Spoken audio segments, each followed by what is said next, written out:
टूटनखामन के डोम में मिलने वाले पत्थर का आखिर क्या राज था। टूटनखामन के डोम में मिलने वाली बहुत सारी चीजों में से एक ये नेकलेस भी था जिसमें बहुत सारे पत्थर लगे हुए थे, बट इस नेकलेस के बीचों बीच लगा हुआ ये ग्रीनिश कलर का पत्थर भी था। जब एक्सपर्ट्स ने देखा तो वो हैरान रह गए क्योंकि इस जैसा स्टोन आज तक कहीं नहीं देखा गया था और बहुत सारे स्टोन एक्सपर्ट्स ने तो ये तक कहा कि ये इस दुनिया का पत्थर है ही नहीं। तो आखिर ये पत्थर आया कहाँ से था और इस पत्थर का राज क्या था, जानेंगे आज की इस वीडियो में। उससे पहले अगर आप चैनल पे नए हो तो लाइक शेयर एंड सब्सक्राइब जरूर करें। जब स्टोन एक्सपर्ट्स ने कहा कि ये पत्थर इस दुनिया का है ही नहीं तो साइंटिस्ट को ये बात बिल्कुल हजम नहीं हुई और कई सालों के बाद जब मॉडर्न टेक्नोलॉजी एडवांस हो गई तो साइंटिस्ट के एक ग्रुप ने टूटनखामन के इस मिस्टीरियस स्टोन की लैब में टेस्टिंग की और इस बार जो रिजल्ट उनके सामने आया उसने पूरी साइंस की दुनिया में हलचल मचा दी। इजिप्ट में गीजा पिरामिड से तकरीबन 650 किलोमीटर दूर लाइमस्टोन के पहाड़ों के बीच में वाकई इस जगह को वैली ऑफ द किंग्स कहा जाता है।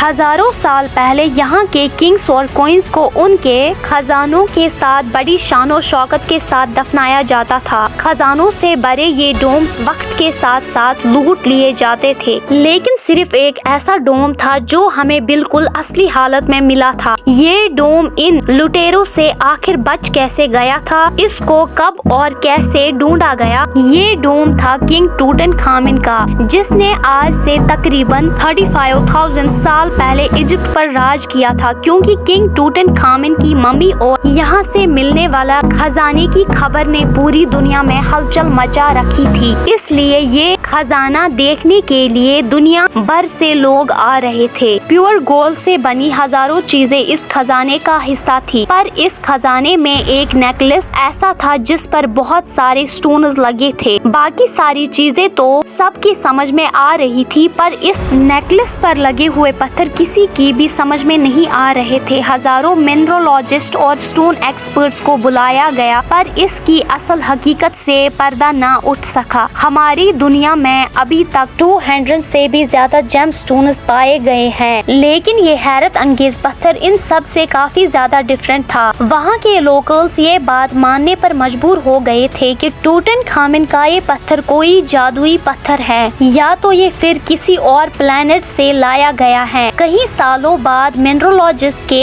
एक ग्रुप ने इस स्टोन की हकीकत जानने के लिए इसका पहली बार लैब टेस्ट किया, मगर बजाय मामला सुलझने के वो ज्यादा उलझ गया। लेबोरेटरी टेस्ट से एक बात क्लियर हुई कि जिसको इतने सालों से पत्थर माना जा रहा था वो असल में पत्थर नहीं बल्कि कांच का एक टुकड़ा है। लेकिन जो चीज एक्सपर्ट्स को परेशान कर रही थी, गिलास के इस टुकड़े की प्रॉपर्टीज नॉर्मल गिलास से काफी डिफरेंट थी। नॉर्मली कांच वोल्केनिक होता है, यानी उबलता हुआ गर्म लावा अगर किसी वजह से फौरन ठंडा हो जाए तो वो कांच बन जाता है, और अगर वही लावा पानी से टकरा जाए तो वो ब्लैक कलर की क्रिस्टल ग्लास बन जाती है। लेकिन कांच का ये टुकड़ा ना ही वोल्केनिक लग रहा था और ना कुछ ऐसा साबित हुआ। एक्सपर्ट ये भी जान गए थे कि कांच का ये टुकड़ा 1800 सेल्सियस से भी ज्यादा टेम्परेचर पे बनाया गया है, जबकि वोल्केनो से निकलता हुआ लावा सिर्फ 1100 सेल्सियस जितना ही गर्म होता है। आखिर ये कांच का टुकड़ा फिर आया कहाँ से था, यही वो सवाल था जो एक्सपर्ट्स को परेशान कर रहा था। साल बीत गए मगर बदकिस्मती से कोई पता नहीं कर पाया आखिर ये अनमोल कांच आया तो आया कहाँ से। लेकिन फिर एक दिन कुछ ऐसा हुआ जिसने सबको हैरान कर दिया। अफ्रीकन सहारा जो इतना बड़ा है जिसका एक हिस्सा इजिप्ट में भी आता है, इजिप्ट के सहारा में जहाँ टूटनखामन का खजाना मौजूद है वहाँ से तकरीबन 100 किलोमीटर दूर डेजर्ट के बीचों बीच एक काफिला गुजर रहा था। उन्होंने नोटिस किया कि डेजर्ट के इस हिस्से में कुछ चमक रहा है। करीब जाकर देखा तो गर्म रेत पर हजारों नहीं बल्कि लाखों कांच के टुकड़े पड़े हुए थे, और ये कांच की वही किस्म थी जो टूटनखामन के नेकलेस में पाई जाती जाती थी, जिसका मंजर कुछ अजीब था कि जिस जगह से कोई नहीं गुजरता उस जगह कांच के अजीब टुकड़े मिलना हैरान कर देने वाला था। ये बात पूरे इजिप्ट में फैल गई। जल्दी एक रिसर्चर्स की टीम भी आई। टूटनखामन के नेकलेस का ये टुकड़ा एक डेजर्ट से लाया गया था, जिसको अब डेजर्ट गिलास का नाम दिया गया था। लगातार 3 दिन और 3 रात सफर करने के बाद आखिर वो पॉइंट आया जिसकी रिसर्चर्स को तलाश थी। ये डेजर्ट ऐसा था जहाँ ना कोई जानवर और ना कोई इंसान नजर आ रहा था। कांच के ये बेशुमार टुकड़े कुछ रेत के ऊपर थे और कुछ रेत के नीचे दबे हुए थे। ऐसा लग रहा था कि यहाँ किसी दौर में कुछ बड़ा वाकया हुआ था। लैब टेस्ट से ये मालूम पड़ा कि इसमें कुछ ऐसे पार्टिकल्स थे जिसका हमारी दुनिया से कोई ताल्लुक नहीं है। इसी लैब टेस्ट से एक और बात मालूम पड़ी कि गिलास का ये टुकड़ा आज से 3,00,000 साल पुराना है। साइंटिस्ट का मानना है कि इस इलाके में कोई बहुत बड़ा मीटेरॉइड गिरा होगा। वैसे तो अर्थ की तरफ कई मीटेरॉइड आते हैं, मगर जैसे ही वो अर्थ के एटमॉस्फेयर में एंटर होते हैं वो फ्रिक्शन की वजह से उनमें आग लग जाती है और वो भाप बनकर उड़ जाते हैं। लेकिन अगर किसी मीटेरॉइड का साइज बड़ा होता है तो वो हमारी अर्थ तक पहुंचने में कामयाब हो जाता है और उससे कई ज्यादा नुकसान भी होता है। मीटेरॉइड का जमीन पर गिरना वैसे ही है जैसे एक न्यूक्लियर बॉम्ब जमीन पे गिरता है, उससे 1000 गुना ज्यादा तबाही मीटेरॉइड से मचती है।